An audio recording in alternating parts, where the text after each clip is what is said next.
Hey, everybody, welcome to a new episode of Real Thoughts with Bob Benham. I am your host, Bob Benham. Who else would I be? Anyway, thank you for tuning in and checking in. I really do appreciate it. It does give me a sense of relief that people do check in and see what's going on in my world and the rest of the world and all that good stuff because there's plenty going on as usual.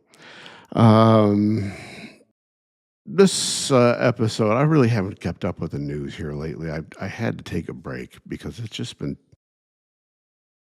the usual garbage, and I am so sick. Well, actually, I shouldn't say sick. I am just so disappointed in what has gone on with the Iran situation, this whole supposed deal. Um, for what it's worth, we have been at war with these people uh, since 1979 when they took over our embassy and held our people hostage for 444 days until President Reagan was sworn into office. And as soon as he was sworn into office, they released them. Um, we have been dealing with them since then. They have killed thousands of Americans. They have killed thousands of their own citizens that, if they have resisted being uh, acting like proper Muslims or submitting to the whole Muslim regime and all that, then they kill them outright. They're all, execute them. Um, it's just an ugly situation. Uh,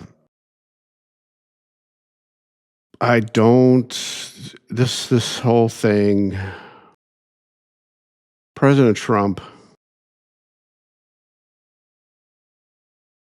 did a wonderful job with uh, Prime Minister Netanyahu in Israel by going and attacking and making sure that they do not get a nuclear weapon because they will use it.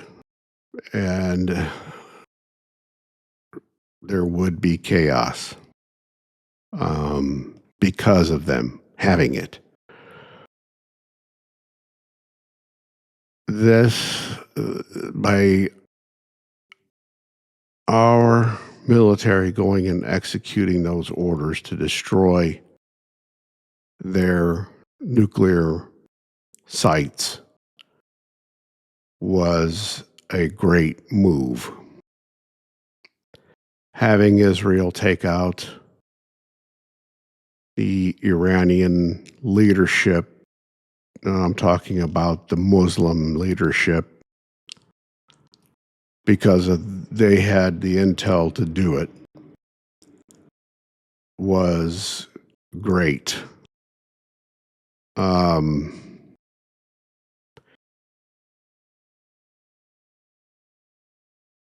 They need to finish the job.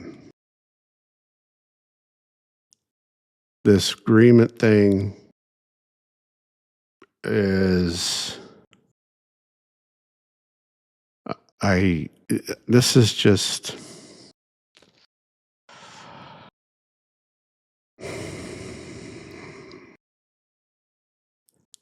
it's a bunch of hogwash.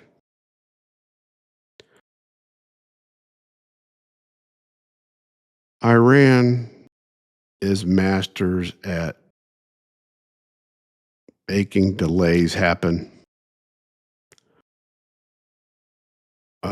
pushing for pauses, pushing for ceasefires, pushing for this, pushing for that. And all it's for is to give them time to regroup and push on in terms of getting reorganized and moving forward with what their plan is, which is to take over the world, as was what the Muslim code is, the whole point of the Muslim playbook. And they are following it to the letter. Um,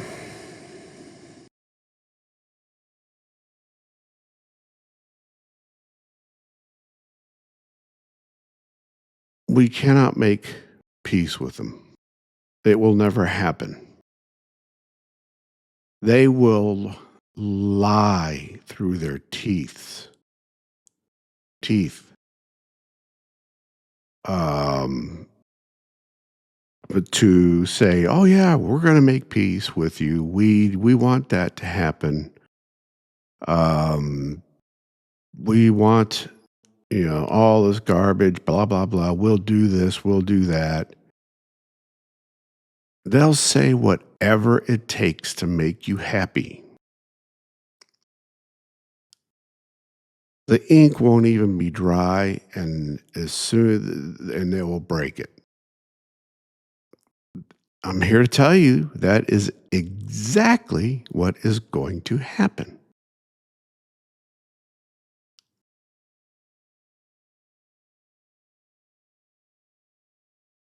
I know President Trump knows this. I know he knows this.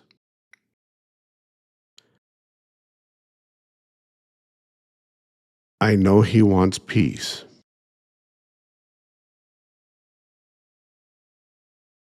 You're not going to get peace with them. Never. It is not going to happen. The only peace that is going to happen with these people is when you wipe them out, and I mean completely wipe them out, and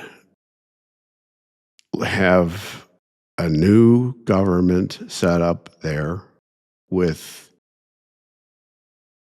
the true citizenry of Iran, and let them have their country back. The IRGC is not the true citizenry. It is strictly a Muslim Islamic terrorist group, and they need to be wiped out.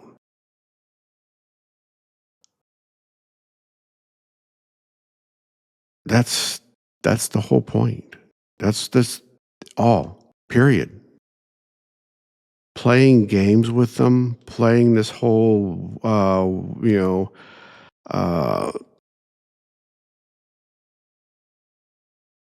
all this, we're going to do this, we're going to do that, we're going to keep talks going toward a final deal, blah, blah, blah, this, that, the other. It is all a sham. It's all it is. It's just a sham. There's no, there's just nothing going to happen out of it except Iran's going to break it quickly. President Trump said if they do, hell will be rained upon them. And that's all that's going to happen. It's going to happen. Because that's all Iran does. They declared war on us when they took our hostages. And we have never really struck back at them. We've always had, well, we're going to sanction them. We're going to do this. We're going to do that. We're going to try to put a stranglehold on them monetarily, and force them to have to not have the money to do anything, blah blah blah. But they always survive. They keep going. They haven't stopped doing what they're doing. And so obviously that stuff doesn't work. So you have to take the next step. President Trump did the next step. Okay, finish it. Don't stop in the middle and then let them regroup. Finish it.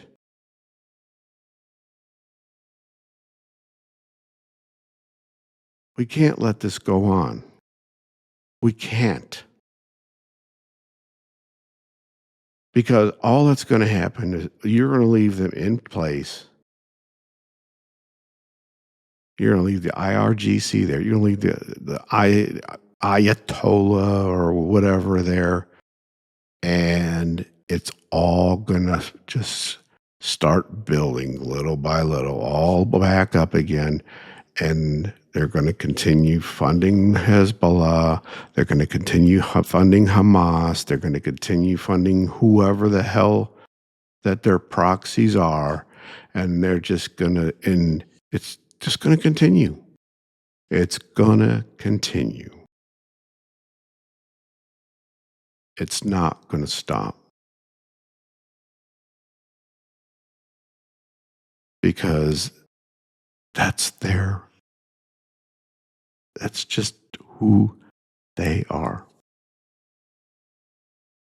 That's just who they are. And they don't care. They're willing to die for what they're doing. They don't care. That's their whole point. They're looking at the 72 virgins that they get when they die, or whatever the hell it is. They believe that they're martyrs for their cause.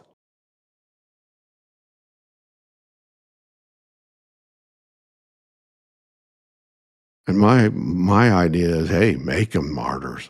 I don't care. They are evil. They are the epitome of evil.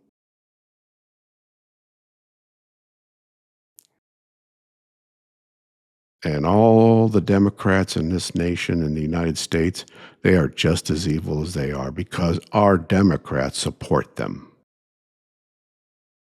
They support them.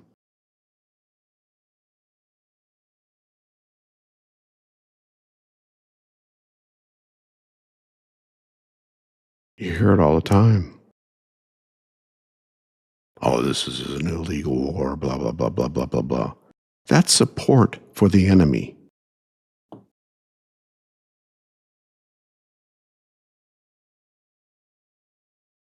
And support for their enemy is an act of treason. It's that simple. There's no, they want to make everything, well, no, it's this, it's that, or there's a little bit of this in it, and there's a little bit of that in it. And, we got to make it this, and we got to kind of cloud it up with this and that. No, there's no clouding anything up. You're saying that this war is illegal. This has been declared on us for 47 years. We just haven't really acted on it and done what we should have done, which is defend ourselves. And we're finally doing that. And you want to call this an illegal war. It's not illegal.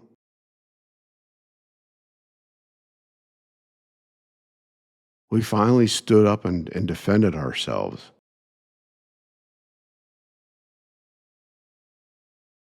If you can't handle that, and you can't because you're defending them, you're not defending us.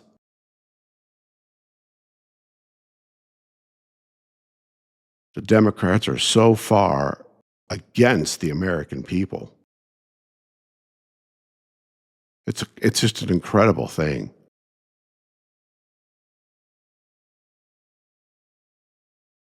Oh, we're for democracy. We're for this. We're for that. And they're not for any of that. They're not for any of that.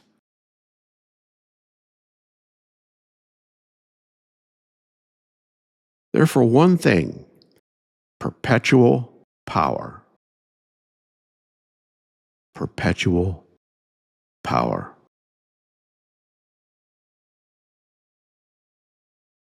Why do you think they imported 25 million illegal immigrants? To change how this country looks. They want to make them citizens immediately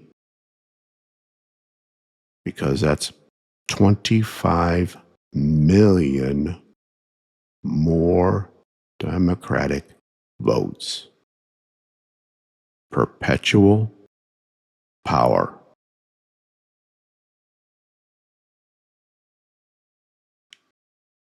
I said that when it was all going on. I didn't have my podcast then, but I was telling people back then as it was all going on. The only reason why they have open borders is for permanent votes.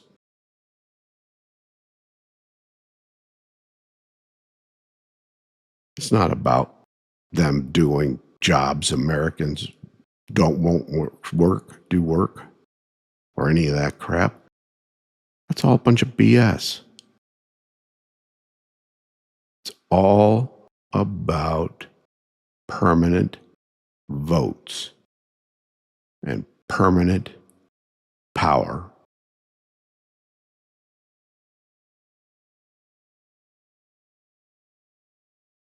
And that means communism. Because they have nothing better. Their whole goal is to destroy the United States of America. They don't give a rat's ass about the Constitution. They don't care.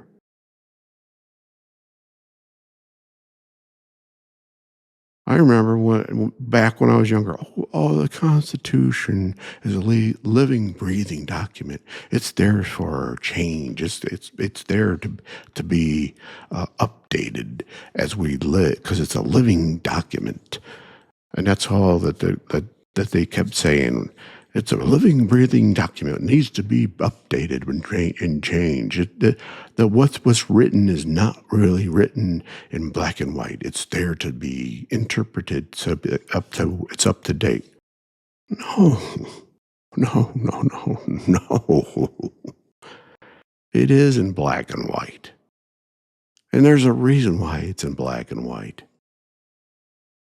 So it can't be changed. It's there in black and white to keep you buttheads from doing what you're doing right now, which is changing and harming our country. Period.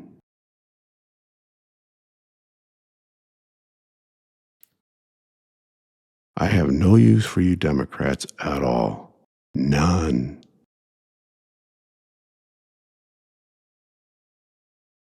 And anybody that claims to be a Democrat supports everything that's going on 100%.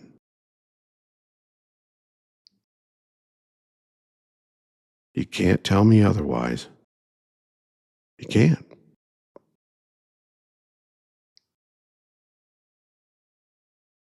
Because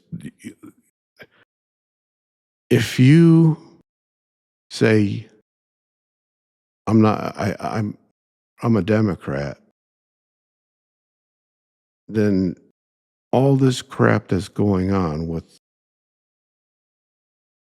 this, oh, my pronouns are this or that or blah, blah, blah, blah, whatever, you support it.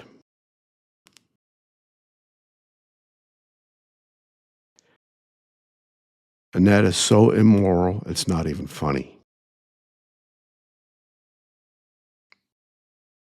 But then you're going to tell me that I have to follow the science when it comes to a virus that came from a laboratory in China that was made to destroy us as a biological weapon. I knew that the moment it happened. As soon as that virus hit, and I was called a nutcase, a conspiracy theorist.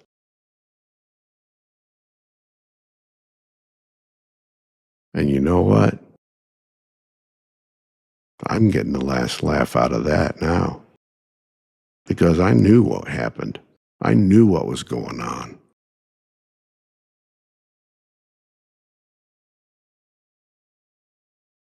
There's no conspiracy theorist or theory to it.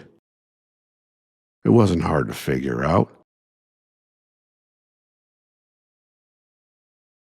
Yeah, it came from some bat in a food market. Yeah, right. How stupid do you think we are? Now, your Democrat friends believed it. Oh, they took it hook, line, and sinker. That's how dumb you are.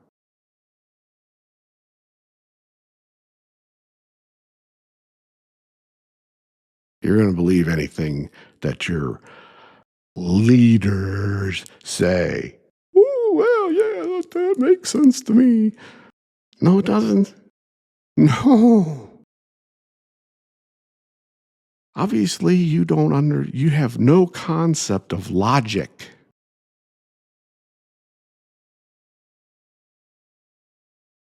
Or common sense.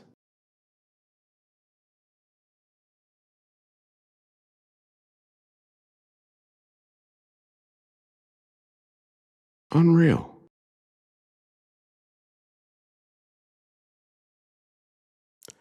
I guess maybe because I have a military background and a policing background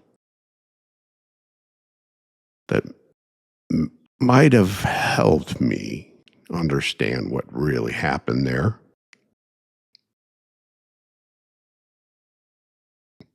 I guess that's what happened because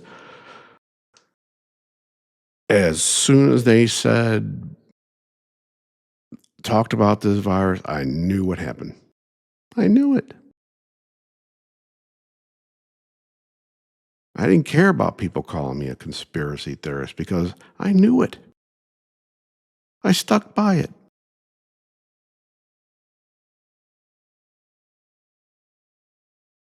And a lot of people were like, wow, yeah, you were right. Yes, I was right.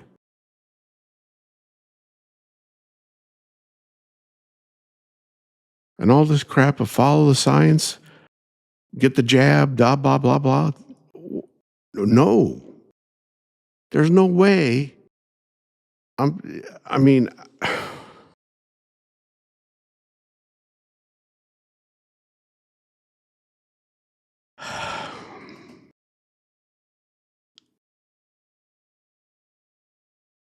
if I had my choice again,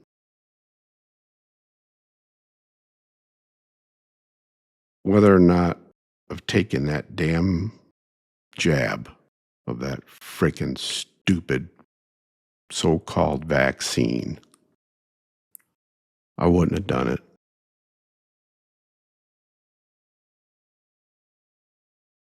Unfortunately for me, at the time, my father was going through some serious health issues. And for me to be able to see my father,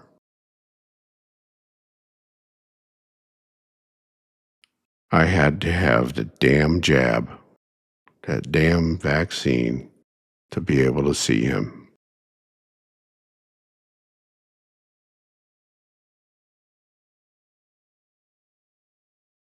So myself and my brother and sister,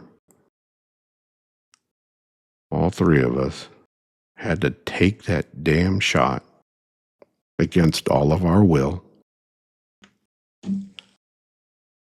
to see my dad, see our dad,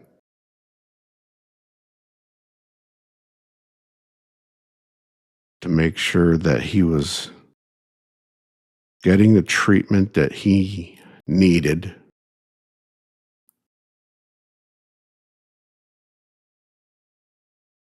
while he was ill.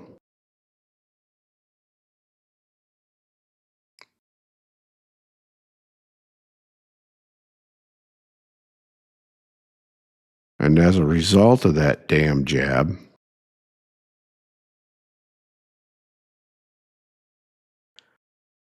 I ended up with a pulmonary embolism.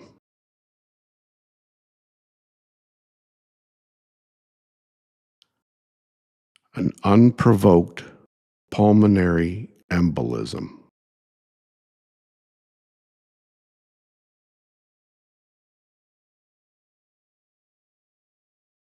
And it's funny,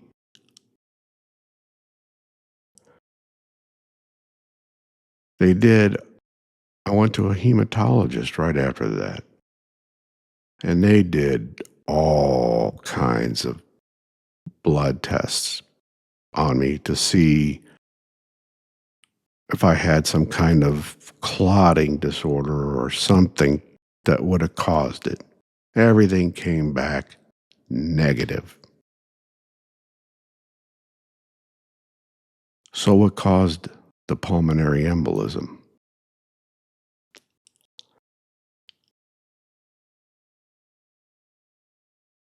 And I'm sitting there thinking, they're not going to blame it on that damn shot. They're not. They can't.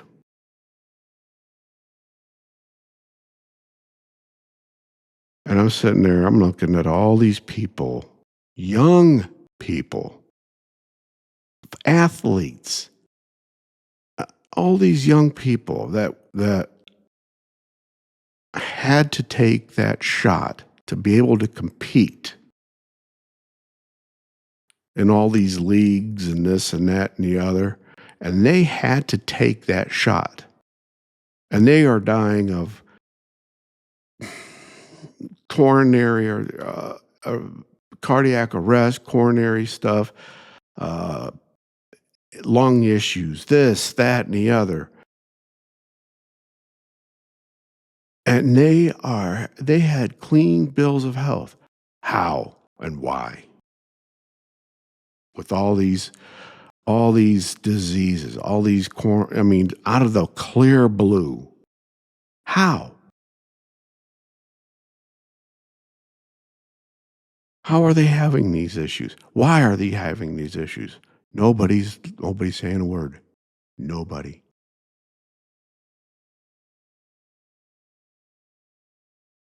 And I know it's from these damn shots.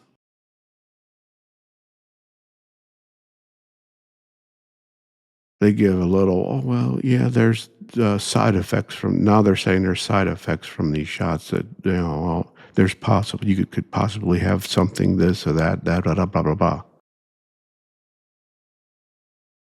Really?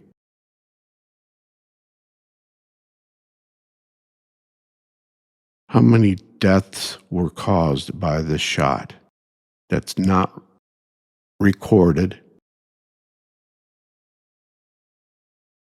I mean, when all these people got when this damn COVID crap started, how many people were recorded as COVID deaths that weren't COVID deaths? People come in a car out of a car crash. Oh, that's COVID death. Oh yeah, that's what they were doing.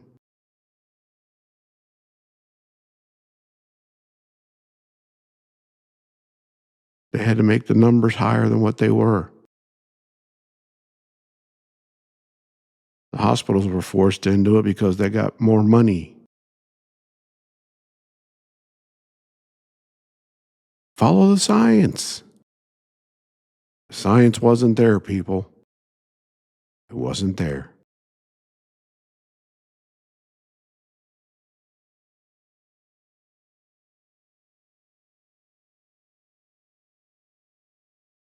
I just don't trust anything anymore. I don't trust the science.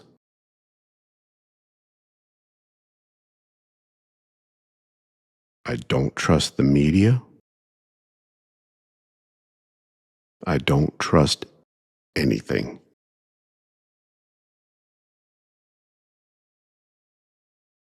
It has all been that they have just they themselves have destroyed that trust relationship. They did it themselves.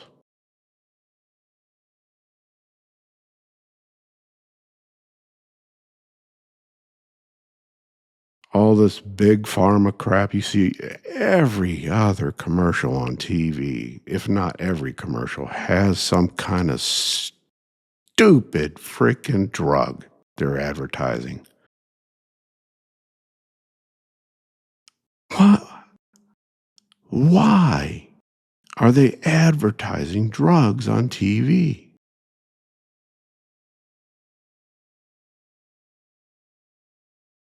I'd rather see ads for cigarettes again. It's the same damn thing. You look at, you listen to them when they're talking about these drugs. What are they talk when they throw in their super fast talk about the side effects? Well, this might kill you. Blah blah blah blah blah. Well, they all are going to kill you or leave you a vegetable.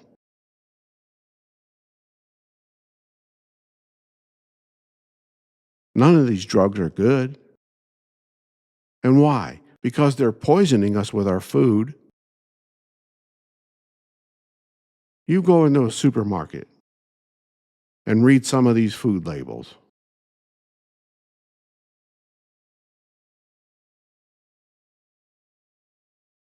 Most of them have bioengineered food. If it ain't made by Mother Nature, dude, leave it there. If it's bioengineered, bio whatever, biomanipulated, I mean, leave it there because it is going to cause damage to you.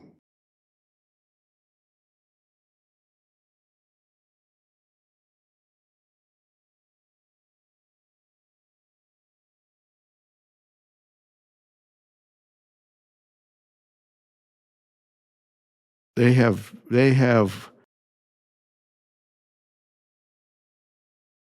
taken away the farms to grow the food so they could put their stupid windmills and solar farms in. Oh, we got to have green electricity. Bull crap, because neither one of them produce enough electricity. They don't. And that's been proven time and time again. Drive by one of them windmill farms out there. Half the time, only maybe a third of them are turning.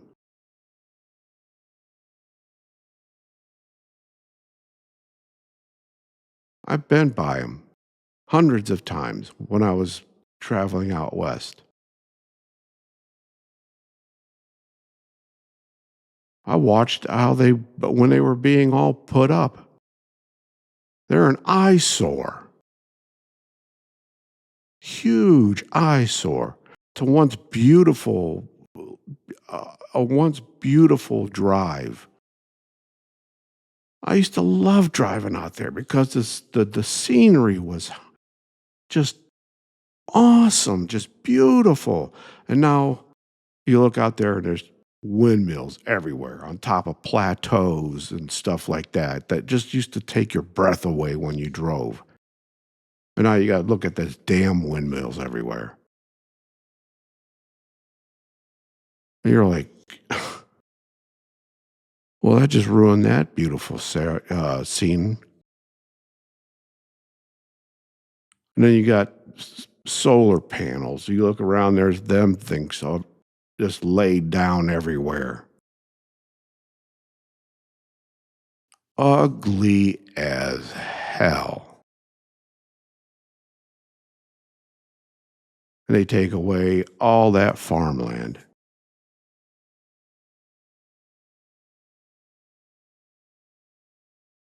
And they only last so long. They don't even they don't even generate enough power to justify the cost because they cost more than the power they generate.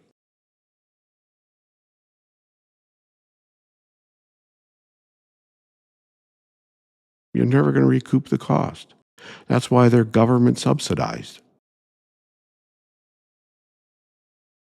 which makes a whole lot of sense. Oh, the government pays me so I can put these in because I'm never going to recoup the cost of them anyway. Are you kidding me? Then why put them in?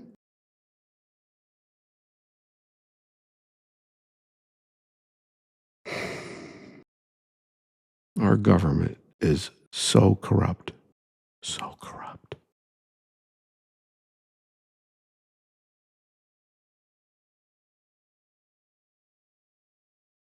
This stuff is just amazingly stupid. There should be no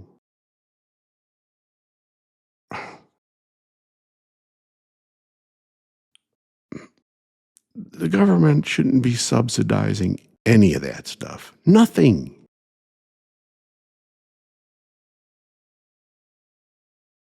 They should not be paying for a single windmill, a single solar panel, nothing like that.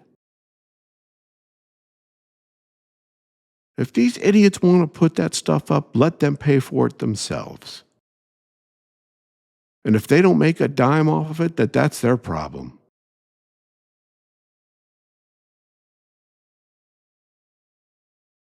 I thought that's what all capitalism was all about. You invest the money in where you're going to, if you're going to make money, you invest it where you make the money, not where you're not going to make the money. If you're not going to make money putting windmills up, well, why the hell would you put a windmill up?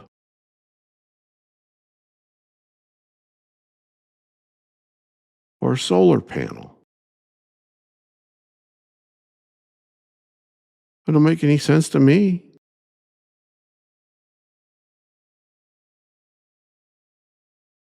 I wouldn't put them up if I'm not going to make any money off it.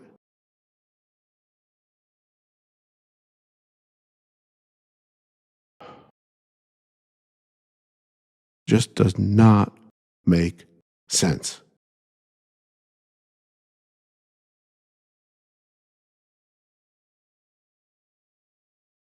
They have lost their freaking minds.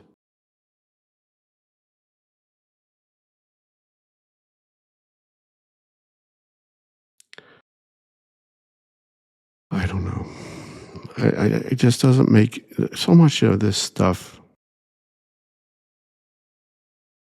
is easy to solve. And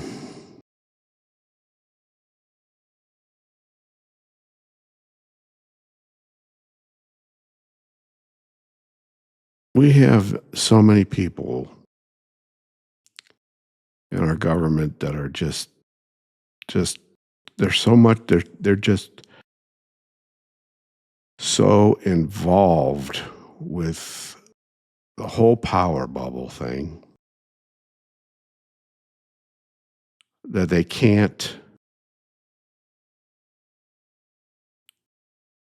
they just can't deal with doing the right thing instead of doing whatever lobbyist gets them to do. Uh, and it's incredibly sad.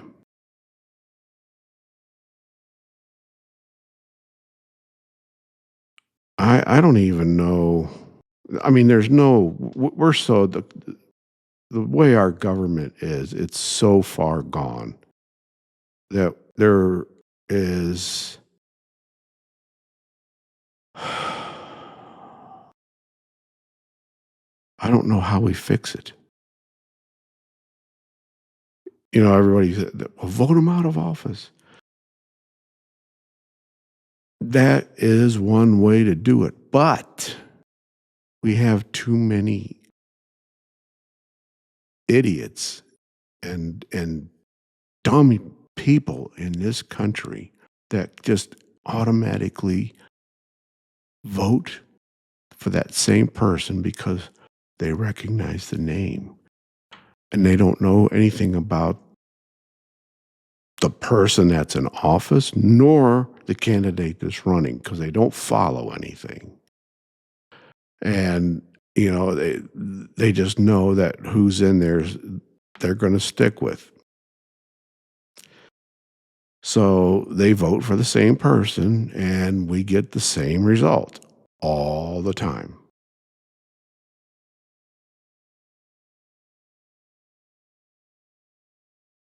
How do you change it then?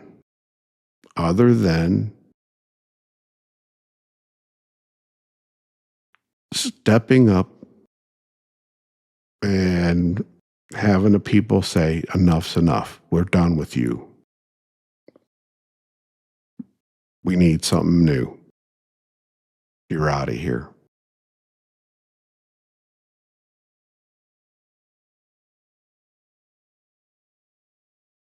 That's basically what it's going to boil down to. And I hate that it's going to have to boil down to that, but that's what it's looking like. Because these people in DC have lost their collective minds and they're not going to do anything else. They're not going to do the right thing. They can't. They'll lose their power and they're not going to give up that power. Look how many rules and uh, uh, how they've structured the laws and the rules to benefit them. Somebody like you or me, we can't run for office without they have so many things that you have to do to even qualify to run for office. You have to have this, you have to have that. You have to be able to do this and that before you even qualify to run for office. And they make it to the point where it is hard to get there.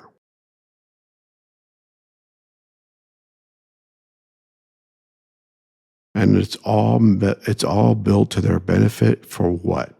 Perpetual power. Try reading the election laws sometime. It is, oh, it is so boring, and it's all just it benefits the person that's already there in office.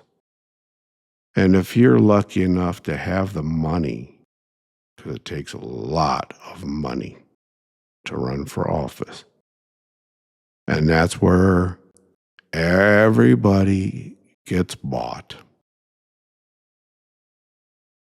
because now here comes your corporations and your lobbyists. Oh, well, we'll back you for election, but you just have to remember that we did this for you. So when we have an issue come up, remember, you're going to have to help us out with that. Bought and paid for.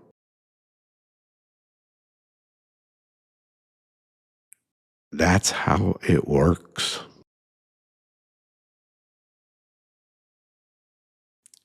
I wish I could remember the name of the movie that Eddie Murphy was in, where he played um, a guy that basically he ran for Congress and got in and found out about how all the games played and stuff like that. There's nothing truer. I mean, that movie was it's supposed to be a comedy, but damn if it ain't true. I mean, the games played behind closed doors and this and that and the other, and how you have to make alliances within the body of Congress and stuff like that. And oh my goodness, how crazy. He laid it all out there. Oh, Distinguished Gentleman, I think is what it's called. Watch it sometime. Yeah, it's an old movie, but watch it. He nails it. He nails it.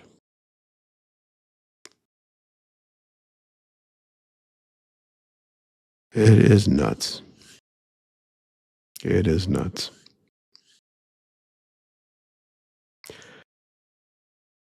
I don't know. If anybody watched yesterday's uh, NASCAR Cup Series race, or any of the races over the weekend, the Craftsman Truck Series race, or the O'Reilly Auto Parts race, but I did. I watched all three, which is very unusual. But since they were running at the naval base Coronado, on the base itself, it made things interesting. 3.4-mile course was laid out on the base, and I was kind of skeptical at first. I was thinking, oh boy, this could be a boring deal or whatever. Because when they had the Chicago street course, I was like, this is not fun. But somehow, NASCAR knocked that one out of the park. It was a good race, great race, as a matter of fact. Entertaining. A lot of passing. And just good racing, really good racing. Seeing them race on the naval base was really, really cool. Having the aircraft carrier USS Carl Vinson as a backdrop it was really cool to see that, as they see them going by that every every lap. Having them running right along the water was really neat. The hangars where the FA-18s sit, um, all that. I've been by that base many times in my travels. Um, and then them showing the that old hotel on Coronado Island that was built in I believe 1885. If I'm not mistaken. Beautiful hotel on Coronado Island. That whole island is just really, really neat. I believe Imperial Beach is on that island, and that's where the Navy SEALs train and stuff like that. They've got a really neat pier there that you can walk out on. And myself and my late wife, we walked out on that pier one day and we were watching the whales off that pier and dolphins. Really, really neat day. And they watching the Navy SEALs train, the buds classes that they had. But anyway, back to the race. The course they had set up was very, very good. Very fast course. There was a point in the course where they had a quick drop off for a hill on the road, and to see those cars jump off that hill and see them get airborne with all four tires off the ground was really cool. I don't know how cool it was for the drivers, because those cars are solid suspension wise. I mean, when those cars probably hit the ground, it was probably pretty stiff and harsh. But it was entertaining to see. But I enjoyed it. We had a first-time winner, Corey Heim, won the race. His teammate, Tyler Reddick, they were racing for the lead, and I got to give Tyler Reddick all the credit in the world. He did something extraordinary and very respectful. They were racing for the lead. Corey got by him, and Tyler was able to do a crossover move, and they were going into the corner. Tyler got underneath him, and when they entered the corner, they were side by side, and Tyler took the corner a little faster than he should have, and he doored Corey Heim, and Corey Heim got shoved up, and he ended up getting into the marbles of the tires and slid and ended up dooring the wall. And Tyler Reddick about came to a stop to allow Corey Heim to be able to try to regain control of the car and get going. And once he did, Corey got the car back to going again. Tyler gassed it up and went, and let Corey have the position, which was the lead. And I was floored by that. You do not see that very often, if at all, in today's NASCAR world.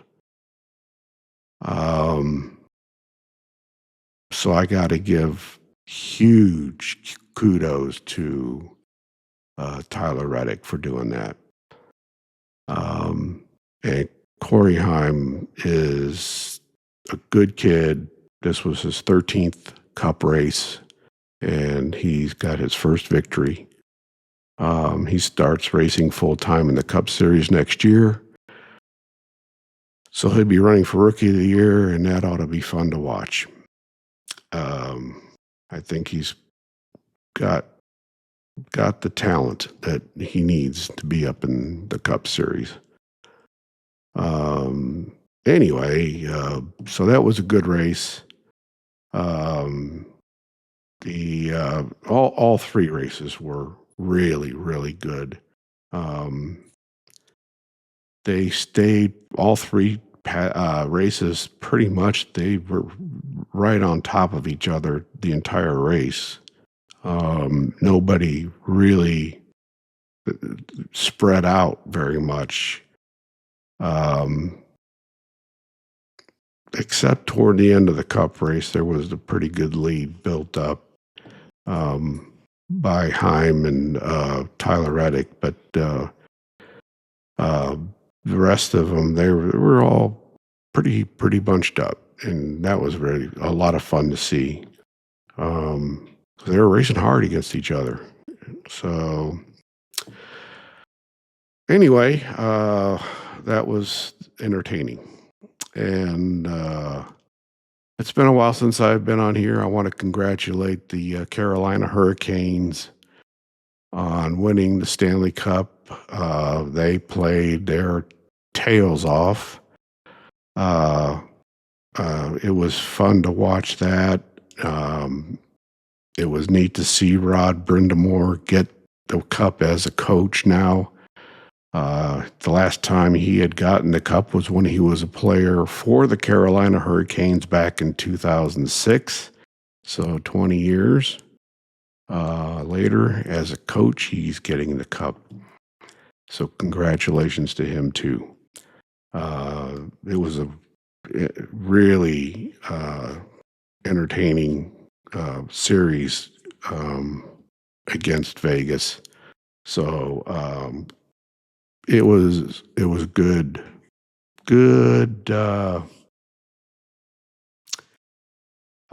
hockey playing. Very, very, very good hockey. And I enjoyed watching that as well. Anyway, thank you for tuning in, watching, and listening to me run my mouth again. I appreciate it. So thanks again. I appreciate everybody that checks in. It really does mean a lot. And in the meantime, take care of yourselves. Watch out for one another. Please, when you're out and about, walking around,